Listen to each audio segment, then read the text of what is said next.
Welcome to the deep dive. Have you ever been on a project, where everything seems perfect, technically sound, execution looks flawless, but then the final product, it just doesn't quite land, doesn't connect with the people it's actually for, maybe it hits resistance, or even worse, nobody really uses it. Yeah. So today we're going to cut through some of that noise. We're diving into something critical, but honestly often misunderstood in project management, the quality review.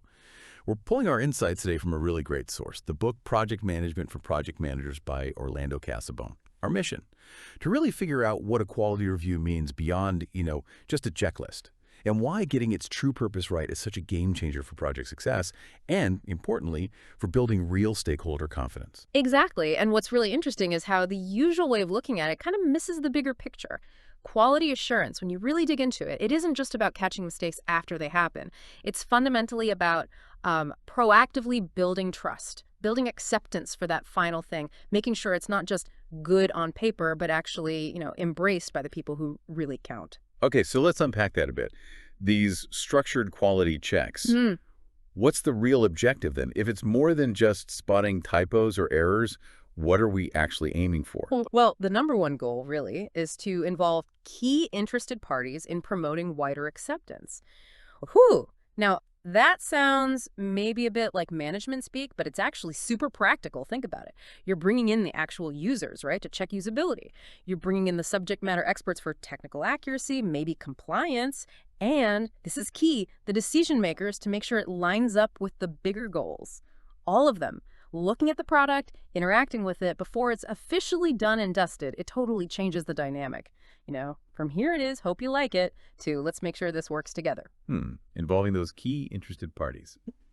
I like that framing.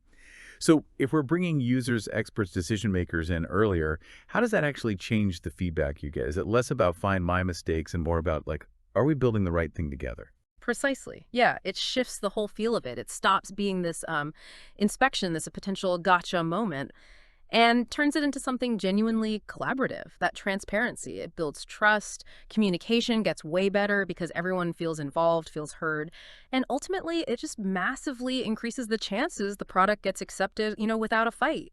You're not just checking boxes, you're actively building that buy-in. Think about avoiding all that rework or those angry user calls just by focusing on acceptance from the start. That's the real win.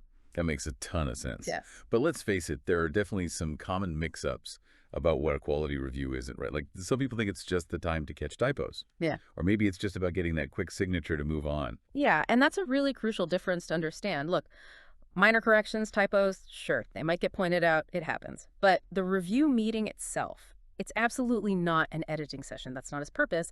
And it's definitely not the formal sign-off point either. That usually comes later, a separate step. The review is more about the strategic fit, the usability, the overall acceptance. And another thing, these reviews, they're generally done on products that are well finished or very nearly finished, stable. They aren't really for things that are still constantly changing, like early specifications. That kind of ongoing feedback that fits better with, say, agile methods, iterative development, those daily stand-ups or sprint reviews. This is more of a formal check on a relatively complete piece of work. Okay, got it. And what about this idea? I sometimes hear that the review is mainly about updating the status records, in the configuration management system. Right. And while, yes, updating those records is absolutely vital, you have to track changes and decisions. That's a follow-up action. It's what happens after the review, documenting the outcome. The core of the review itself is that human interaction, the discussion, the collective agreement on whether this thing is ready and acceptable. The paperwork follows that.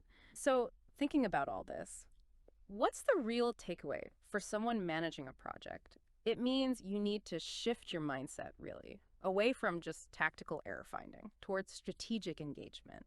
And that brings up a big question for you listening. Are your project reviews genuinely building that trust, that shared understanding? Are they leading to real acceptance? Or are they maybe just, well, a box-ticking exercise that could leave you open to problems down the road? Exactly. Think about it. Maybe a software team builds a new feature. They test it, no bugs, technically perfect. But if they never really talk to the sales team who has to sell it, or the support team who has to handle questions about it, they might find it functional, sure, but maybe completely impractical in the real world. By bringing the right people in strategically at the right time, you make sure the product isn't just technically correct, but it's actually understood, supported, and crucially accepted by the people who matter. It goes beyond just, is it okay? To, yes, we want this. So here's something to chew on for your next project. How much resistance, how much wasted time, how much painful rework could you actually avoid if every single quality review truly aimed at building that collective acceptance right from the beginning, instead of just being about finding the last few glitches? Well, that's all the time we have for this deep dive. Thanks so much for tuning in. And if you want to really explore these ideas further and maybe change how your own projects reach success, we definitely recommend checking out the book Project Management for Project Managers by Orlando Casabon.